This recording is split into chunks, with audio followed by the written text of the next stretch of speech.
तो रमज़ान आने से पहले अगर हम उसकी तैयारी कर लेंगे तो इस मेहमान की इंशाअल्लाह कदर होगी। और इज्जतदार इंसान को अगर इज्जत दी जाए तो वो उसका बदला ज़रूर देता है। दो किस्म के लोग होते हैं ना, एक एहसान फरामोश होते हैं और एक वो होते हैं जो थोड़े से एहसान का बदला भी बहुत ज्यादा देते हैं।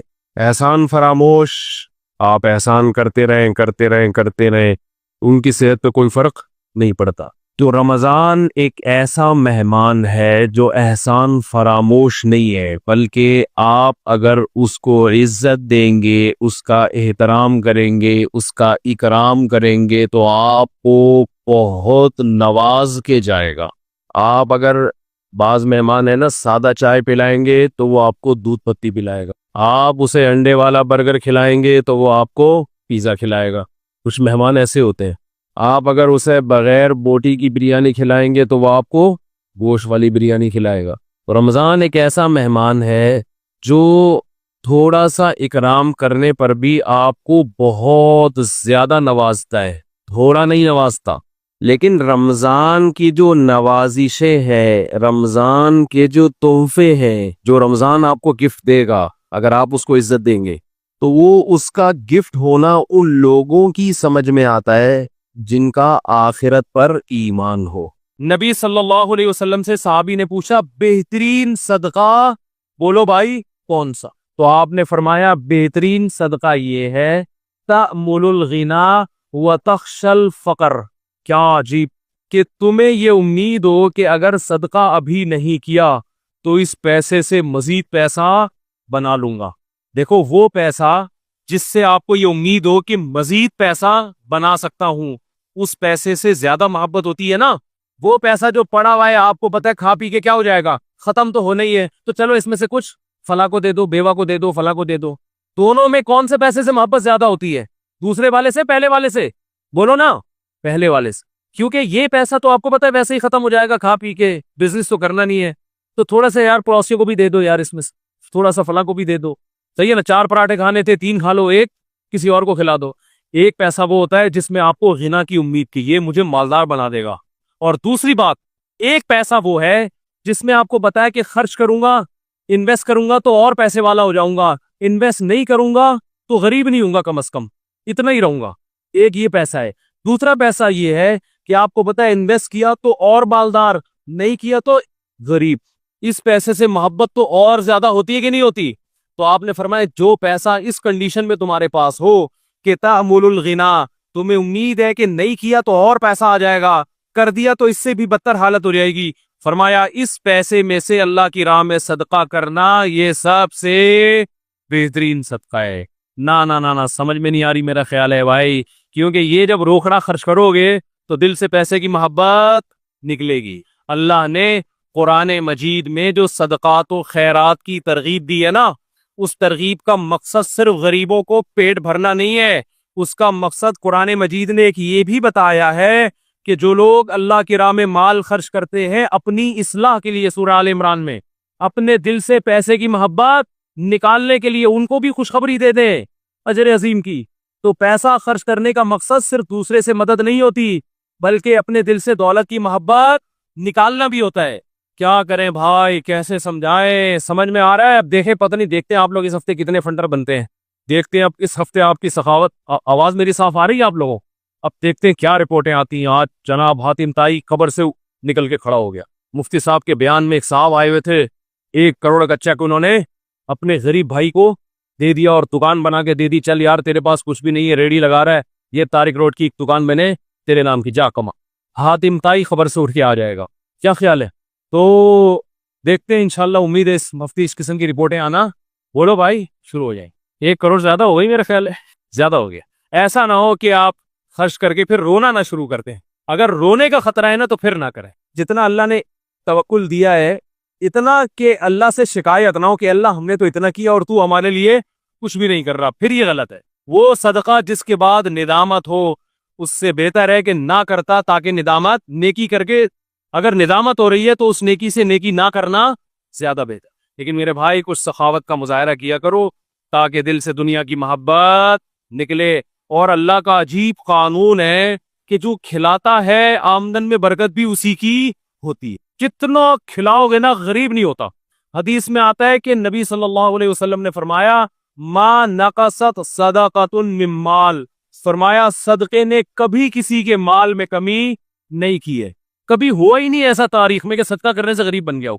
आपने इस नियत से नहीं करना कि सदका किया तो गरीब नहीं बनूंगा, आपने तो अल्लाह के लिए करना है। तो दिल से मेरे भाई पैसे की मोहब्बत क्या करो, निकालो। और जाह की मोहब्बत भी हर जगह। जाह की एक अलामत पता है क्या? ज्यादा बोलना।